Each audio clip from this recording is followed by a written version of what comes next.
Kapatid, paano kung sa isang kisap mata lamang, bigla nang may mga mawala dito sa mundo? Maaaring yung katabi mo, yung nasa harap mo, yung kasama mo sa bahay, mga mahal mo sa buhay.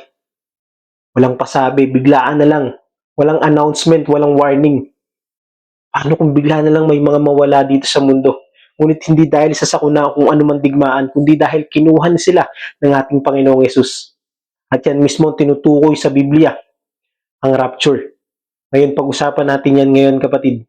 Ngunit again, hindi mula sa aking isipan o sa aking opinion, kundi katotohanan lamang na mula sa salita ng Diyos, ng Biblia.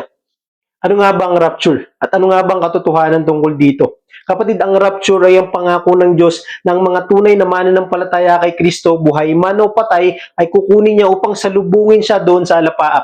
Hindi ito imbento ng tao. Hindi ito gawa-gawang kwento. Ito ay malinaw na nakasulat sa Biblia. Sabi sa 1 Thessalonians chapter 4 verse 16 to 17, sa araw na iyon ay maririnig ang tinig ng arkanghel at ang tunog ng trompeta ng Diyos. At ang Panginoon mismo ay bababa mula sa langit na sumisigaw. At ang mga namatay na sumasampalataya kay Kristo ay bubuhayin muna. Pagkatapos, tayo namang mga buhay pa at natitira ay titipunin sa alapaap kasama ng mga binuhay upang salubungin ng Panginoon sa impapawid. Kapatid, linawin po muna natin. Ang rapture ay iba pa sa second coming. Sa rapture, ang Panginoong Hesus ay hindi pa bumababa sa lupa. Sasalubungin siya doon sa alapaap. Sa second coming, babalik siya bilang hari at hukom. Makikita siya ng lahat. Now, the big question is, kailan ito magaganap? Ang sagot ng Biblia, walang nakakaalam ng eksaktong araw at oras. Sabi sa Matthew chapter 24 verse 36, walang nakakaalam ng araw o oras kahit ang mga anghel doon sa langit. Pero malinaw din ang sinabi ng Bible. Biglaan ito. Sa 1 Corinthians chapter 15 verse 52, sa isang kisap mata, sa huling tunog ng trumpeta, isang segundo, isang iglap, walang babala, mangyayari ito sa hindi natin inaasahang pagkakataon. At bakit mahalagang malaman natin ito ngayon, kapatid? Dahil habang papalapit ng papalapit ang rapture, palala naman ng palala ang kalagayan ng mundo. Wars, moral decay, panlalamig ng pag-ibig at pagtalikod sa katotohanan. Lahat ng ito ay tugma sa sinasabi ng Biblia. Pero ang rapture ay hindi mensahe ng takot, kundi ito ay mensahe ng pag-asa. Ito ang pangako ng Diyos na ililigtas niya ang kanyang mga anak mula sa darating na puot.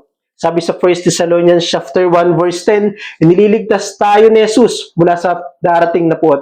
Ngunit malinaw din ang katotohanan. Hindi lahat ay masasama sa rapture. Hindi dahil sumisimba ka tuwing linggo, hindi dahil sinasabi mong Christian ka, ay makakasama ka na sa rapture, kundi yun lamang mga tunay at buong pusong tinanggap ang Panginoong Jesucristo bilang Panginoon at tagapagligtas ng buhay nila. Yung mga tunay na Kristiyano, yung mga regenerated, yung mga born again spiritually, yung mga totoong namuhay sa kalooban ng Panginoon. Kaya hindi ang tanong ngayon ay kung kailan mangyayari ang rapture, kundi handa ka ba sa magaganap na ito? Kung biglang mawala ang mga tunay na mananampalataya, kasama ka ba roon, kapatid? Itong hamon ng mensahe ng rapture sa iyo ngayon, kapatid. Mamuhay kang handa. Hindi perpekto, pero may pagtalikod sa kasalanan at may pagbabago ng puso. Hindi relihiyoso, kundi tapat na paglilingkod sa Panginoon. At hindi takot, kundi tunay na pananampalataya.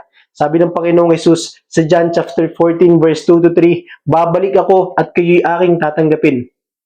Kapatid, hindi ito threat, kundi ito ay pangako ng Diyos sa bawat isa sa atin. Kaya habang may panahon pa, piliin mong lumapit kay Kristo. At kapatid, ngayon ang tamang panahon. Be ready spiritually. Be holy. Be the child of God. Amen?